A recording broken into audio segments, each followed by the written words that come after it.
संतोष देशमुख यांची निर्घृणपणे हत्या होऊन जवळजवळ 40 दिवस उलटले आहे. तरी देखील संतोष देशमुख यांना न्याय मिळाला नाही. पण जे 6 आरोपी आहेत, त्यांची आज CIDची जी कोठडी सुनावण्यात आली होती कोर्टाकडून, ती कोठडी आज संपणार आहे.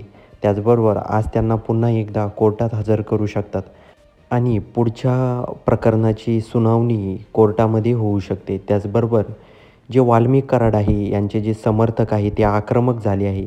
त्यांनी डायरेक्टली मनोज जरांगे पाटील आणि जे इतर सुरेश देसाई यांच्यावर आरोप केले आहे. हे सगळं आधी जे संतोष देशमुख यांचे बंधू होते धनंजय देशमुख यांनी आधी यांचं कुठेही नाव घेतलं नव्हतं. पण यांना मनोज जरांगे पाटील आणि इतरांनी त्यांचे धनंजय देशमुख यांचे कान भरले आहेत. त्यामुळेच वाल्मिक कराड यांचं हे नाव घेत आहे आणि हो अन्याय आहे. वाल्मिक कराडसारखा माणूस आज त्यांच्यावर अन्याय होत आहे.